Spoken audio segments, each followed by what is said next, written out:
Baik, kita lanjutkan kembali masih mengenai model transportasi. Jika kita pada video sebelumnya sudah mengenal dan melihat bagaimana model transportasi ini bisa bermanfaat dan membantu kita dalam melakukan distribusi, ya, saya akan lebih memperdalam dalam penjelasan kali ini. Jadi, ini yang sudah kita selesaikan permasalahannya tadi, bahwa setiap sumber di sebelah kiri akan menyupport atau memenuhi kebutuhan setiap gudang atau tujuan di bagian kolom. Hal ini bisa kita lihat dan kita tekankan bahwa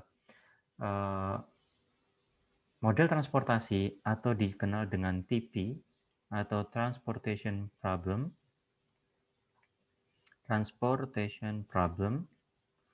ya, merupakan salah satu bagian dari LPP atau linear programming, ya, atau dari bagian dari linear programming. Ya, TP atau transportation problem atau model transportasi sekali lagi digunakan untuk mengalokasikan atau mengatur distribusi atau transportasi barang dari sejumlah sumber. Ya, sumber di video pertama adalah berupa apa? Berupa factory, ya, atau pabrik menuju ke tujuan. Tujuannya adalah apa?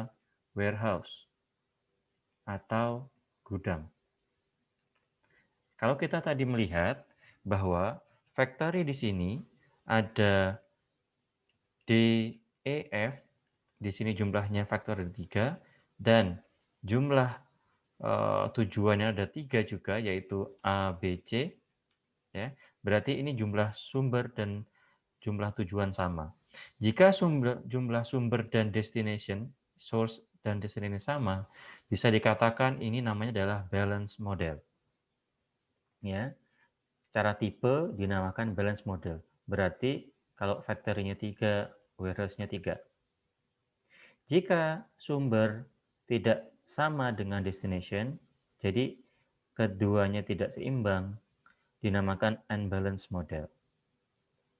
Selanjutnya, untuk teknik penghitungan yang kita barusan lakukan, masih melakukan teknik berupa visibility atau kemungkinan yang bisa kita ambil dari sumber ke destinasi. Untuk visibility, ada 3 metode yang bisa kita gunakan. Yang pertama adalah yang barusan kita lakukan, yaitu northwest corner. Ya. Yang kedua adalah LC atau least cost.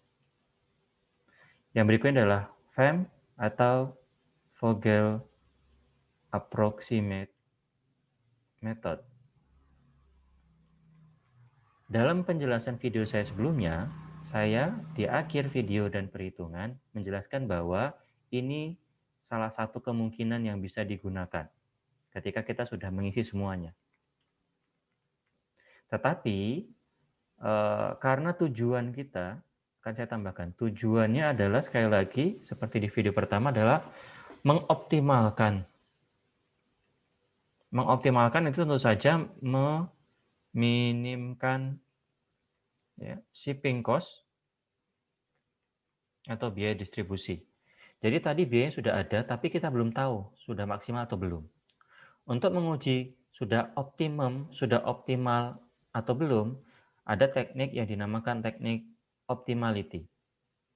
Optimality ini ada 2 metode. Yang pertama stepping stone, yang kedua adalah MODI atau modified distribution, yang akan nanti kita juga bahas. Untuk menambah pengetahuan dan pemahaman kita, akan kita ulang sekali lagi model transportasi dengan northwest corner dengan soal yang berbeda.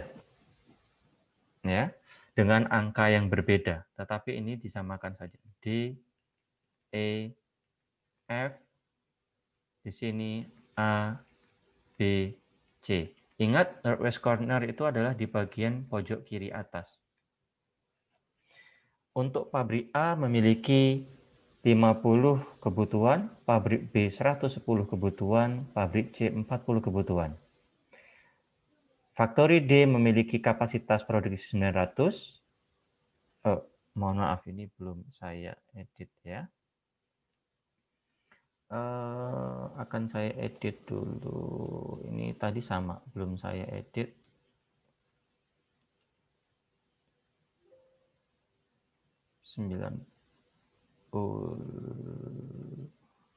Sebentar.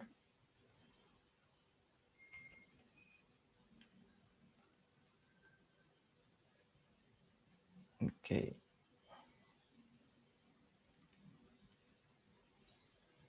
Kelebihan 0 ya. Terlalu berlebihan 0 ya. Ya. Jadi pabrik D, E, F, dan warehouse atau gudang A, B, C. A membutuhkan 50, B membutuhkan 110, C membutuhkan 40. Pabrik D punya kapasitas produksi 90, ya. Pabrik E mempunyai kapasitas 60, pabrik F mempunyai kapasitas 50 dengan 200. Ya. Akumulasinya semuanya 200. Ya. Menggunakan teknik yang sama yaitu northwest corner. Northwest itu adalah pojok kiri atas. Kita lihat di bagian kotak yang harus kita isi. Nah, kita menyadari bahwa apabila kita menggunakan northwest corner, kita akan selalu memulai di bagian kiri atas. Padahal di bagian kiri atas, shipping cost itu tidak selalu yang paling murah. Bahkan di sini yang paling mahal yaitu 20. Ya, bahkan di sini yang paling mahal yaitu 20. Teman-teman, nanti silahkan untuk mencatat, diberikan catatan bahwa Northwest Corner itu meminggirkan asumsi menggunakan shipping cost yang termurah. Jadi shipping cost itu diabaikan. Oke. 1, 2, 3, 4, 5, 6, 7, 8. Kita punya 9 sel, lalu kita mulai di pojok kiri atas. Ya. Gudang A membutuhkan 50, sedangkan D memiliki kapasitas 90. Ya, kita bisa semua mengambil dari factory D atau pabrik D. Jadi kita akan membutuhkan 50 dari pabrik D untuk gudang A. Kita melihat gudang A hanya butuh 90, berarti ini sudah selesai dan kolom A sudah tidak akan digunakan lagi. Bisa kita coret dan kita coret. Untuk pabrik D, maka kita akan sisa 40. Kita tinggal mempunyai 6 sel, 1, 2, 3, 4, 5, 6. Selalu kita mulai di bagian kiri, pojok kiri atas. Di sini kita memiliki 40 sisa dari factory D, sedangkan B, pabrik B butuh 110. Maka semuanya akan kita taruh di sini, 40. Ya, 40, maka pabrik D sudah selesai. Dan gudang B masih memiliki kekurangan 70. Karena baris pertama sudah selesai, berarti ini tinggal dicoret. Kita tinggal memiliki 4 sel. Lagi-lagi menggunakan northwest corner, kita melihat pojok kiri atas, kita mulai dari sini. Ya. Kita masih punya 70 di sini ya. 40, 110 kurang 40, 70. Masih kurang berapa? 70. Di sini ada 60. Berarti kita bisa taruh di sini untuk sisa gudang B dari factory E. Ya, di sini berarti sudah habis. Di sini masih sisa 10. Berarti di baris factory E ini sudah selesai. Bisa kita coret. Nah, di sini tinggal ada 2 dan kita mulai selalu di pojok kiri atas, yaitu di sini. Makanya di sini kita bisa lihat masih kurang 10 ini. Kita bisa ambilkan dari pabrik F 10 dan sisanya di sini adalah 40. ya. Di sini selesai, di sini selesai. Inilah model penyelesaian menggunakan Northwest Corner dengan soal yang sedikit saya modifikasi.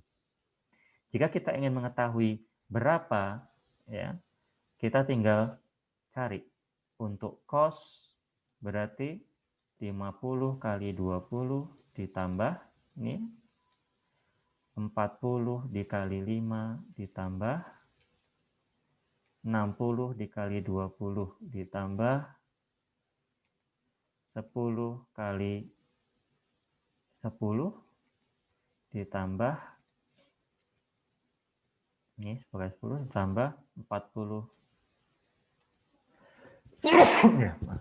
40 kali 19. Silakan dicari berapa, itu akan menghasilkan cos dari problem atau permasalahan ini. Dan ini masih feasibility atau kemungkinan. Untuk optimality-nya nanti kita akan menggunakan metode MODI atau stepping stone. Sekian metode video yang kedua. Kita lanjut lagi video yang ketiga. Terima kasih.